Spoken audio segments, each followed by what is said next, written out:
그럼 제주 옹기만의 특징 그런 게 있을 것 같아요. 네, 제주도에, 그러니까 제가 이제 박물관에서 관람객들을 맞이를 하다 보면 저희 박물관에는 이제 각 지역의 옹기들이 이제 섹션별로 구분이 되어 있는데요. 그래서 각 지역마다 항아리의 형태가 굉장히 다르거든요. 예를 들면 이제 남부지방, 우리나라가 사실은 이제 반도로 길쭉하게 생겼는데 온도 차이가 많이 나는 것은 아니지만 남부 지역과 북부 지역이 분명히 온도 차이가 나잖아요. 그쵸. 그래서 남부 지방은 좀 따뜻하고 햇빛이 많이 들어오기 때문에 몸통은 굉장히 뚱뚱한데요. 또 전라도와 경상도도 또 형태가 달라요. 그래서 경상도는 대부분이 뚱뚱한 항아리, 이렇게 대부분이 뚱뚱한 항아리가 돼 있고요. 전라도는 어깨 부분이 뚱뚱해요. 그래서 약간 어깨가 뚱뚱하면서 밑으로 이렇게 내려가는 형태를 띠고 있어요. 그리고 서울 경기 지역하고 이제 강원도 지역이 이제 중부인데 남한으로 치면 제일 위쪽 지방이잖아요. 여기는 효율적으로 적재를 하기 위해서 항아리들이 뚱뚱하지 않고 약간 날씬하게 여러 개가 놓여져야 되기 때문에 모양이 또 그렇게 변했다고 합니다. 근데 이제 충청도 같은 경우는 경기도와 이제 남부 지방의 중간 정도 끼어 있기 때문에 이 두 지역의 특성을 약간 닮아서 살짝 배가 부른 형태를 하고 있는데 제주도는 우리나라 제일 남쪽에 있잖아요. 그래서 남부 지방의 옹기를 굉장히 닮았을 거라고 생각을 하는데 오히려 충청도와 형태가 더 유사해요. 네, 충청도 항아리보다는 제주도가 훨씬 더 온도가 높기 때문에 입구가 좀 더 좁고 그다음에 제주도는 바람이 많이 불잖아요. 그래서 넘어지지 않도록 바닥 면적이 조금 더 넓다는 특징이 있습니다. 바람 얘기하니까 항아리 뚜껑도 되게 깊고 넓습니다. 그 바람이 많이 부니까 일제히 항아리 뚜껑 같이 이렇게 짧고 이런 게 아니라 맞아요, 얇아요. 깊어요. 그리고 네. 되게 깊어요. 그래서 바람이 불어도 안 넘어가게 되게 깊게 설계돼 있어요. 옛날 어르신들이 할머니들이 그 태풍이라든 이런 거 볼 때 돌 지두르라 이렇게 얘기를 했거든요. 항아리 위에다가 돌을 위에 얹혀놔라 이렇게 얹혀놔라 그렇게 얘기도 했었고 그 만드는 사람 입장에서 봤을 때는 그 기후를 무시할 수 없습니다. 그쵸. 그 지역의 네. 기후를 무시할 수 없고 그러다 보니 제주도 옹기가 아까 얘기했듯이 그런 특성을 갖게 되고 예, 좀 독특하다 그래야 되나? 그게 가장 대표적인 게 허벅이고 그렇습니다.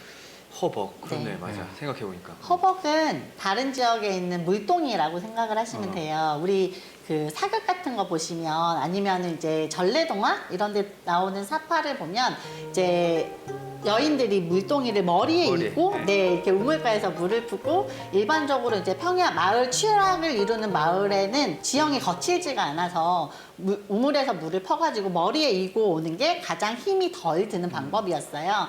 그런데 제주도 같은 경우는 최초에 이제 취락이 형성됐던 지역이 해안가 지역인데 이게 나중에 시대가 점점 변하면서 이제 외적이 침입을 하고 사람들의 주거지가 해안가에서 점점 식수원이 멀어지는 중산간으로 옮겨가게 되면서 물을 쏟지 않고 옮겨가는 게 가장 중요했던 것 같아요. 그래서 물을 쏟지 않고 가져가되 무겁지 않게 가져가는 방법이 바로 어깨에 쥐고 가는 거였거든요. 그래서 우리가 알고 있는 그 대나무 바구니 구덕에다가 이제 허벅을 넣어서 이고 나른 게 아니라 지고 날랐던 거죠. 네, 물이 쏟아지지 않기 위한 형태라고 하시면 됩니다.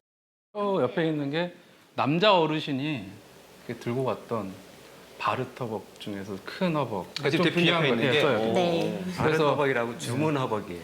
생각보다 나는 큰데요. 네. 그죠. 그러니까 남자 어르신들 옛날 홍종표 돌아가신 사진 작가분이 사진 영상 촬영을 한 거 보면 양복을 입고 저거를 짊어지고 있는 사진이 있어요. 그만큼 물이 귀했고 그 그렇죠. 귀한 거에 허벅이 당연히 필요했고. 이거보다 더 큰 것도 있어요. 예, 무릎만 맞아요. 있을 거예요. 이게 실제로 허벅을 보면 그 종류가 되게 많이 있어요. 애기 허벅부터 애기 대바지, 뭐 대바지, 허벅, 뭐 바르터벅 이렇게 있는데 그 당시는 이제 물이 귀하다 보니까 어린이들도 예외는 없었고요. 그렇죠.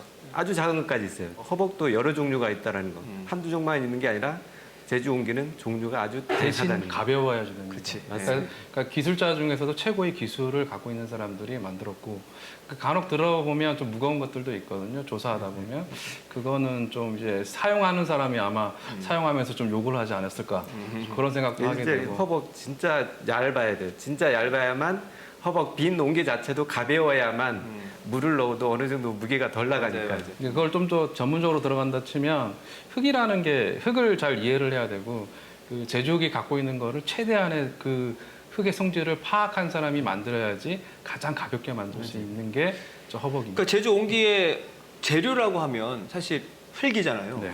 제주 흙이 또 좀 다르겠죠? 타적과 좀 비교해봐서도. 제주은 황토하고 제주 화산재 이렇게 섞여 있어서 대부분 어떤 모양으로 보이냐면 7대3 비율로 섞여 있는데 고양이 모양 같아가지고 고뇌이 차력이라 그러거든요. 대부분 우리 동네에서 이제 학교에서 어렸을 때 흙 캐오라 그러면 연못가에 가서 흙 캐면 대부분 그런 흙이었어요. 우리 동네가 조수 일인데 우리 동네에서 이제 연못이 되게 많았어요. 그랬다 보니까 왜 연못이 생겼을까 하고 생각하다 보니까 지금 그때는 몰랐는데 그냥 아, 연못이 있구나라고 생각했었는데 지금 생각하면서 내가 흙을 쓰고 캐고 하다 보니까 아 어른들이 항아리를 만들려고 그 흙이 나오는 자리를 캐고 다 쓰고 난 자리가 연못이 됐구나 이렇게 알 수 있겠더라고요. 그럼 그 저수지 쪽이나 그리고 연못 네. 쪽에 보면 흙이 더 좋겠어요. 아이 그럼요. 거기 그 옛날 항아리를 만들던 제주 옹기 그 찰흙은 물이 잘 안 빠져요. 그래서 자연적으로 연못이 형성되는 거고요.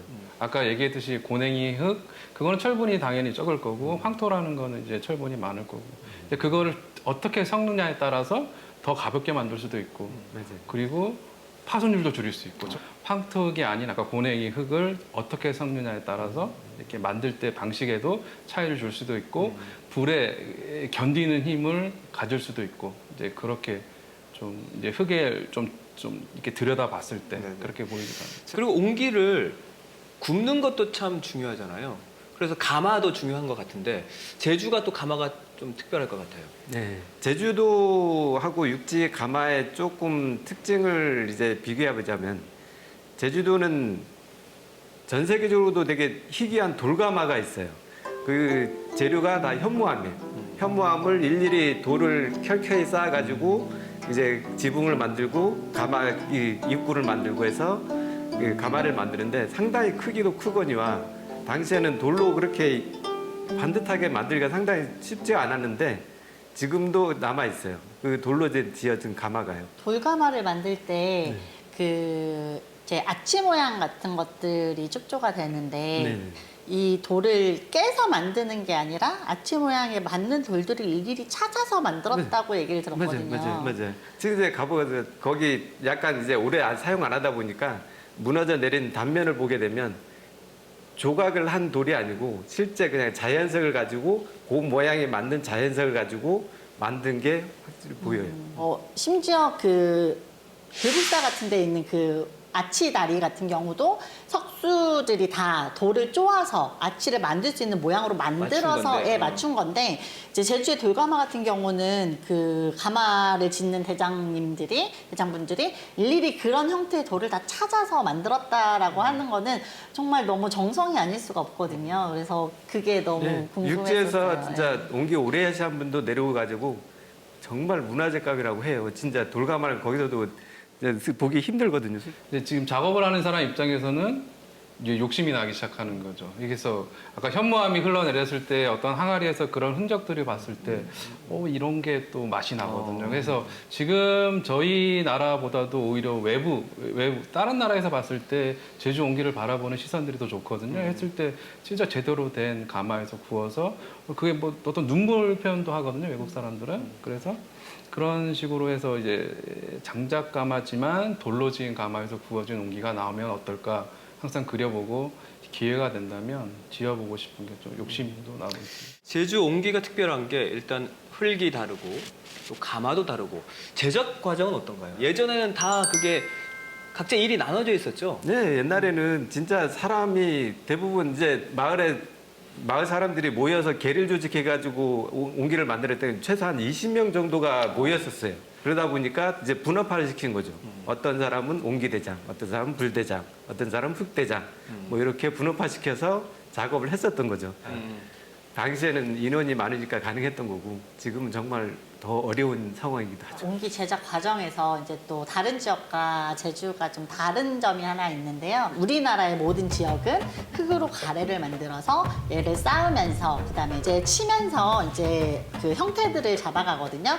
그런데 우리나라에서 유일하게 이제 그 수레질을 하지 않고요. 이제 타령 기법이라고 하는 이제 흙 가래가 아니라 흙판을 만들어서 항아리를 만드는 기법을 가진 게 바로 전라도와 제주도입니다. 그래서 전라도에서 만들어지던 그 옹기의 기법이 제주도로 넘어와서 이제 전수가 된 건데요. 판을 이용해서 만들기 때문에 경기도나 다른 지역에 비해서 만드는 속도가 굉장히 빨라요. 네. 그래서 그 워크숍 같은 데서 이제 한번 보시게 되면은 정말 놀라울 정도로 금방 뚝딱 항아리가 만들어지는 걸 보실 수 있어요.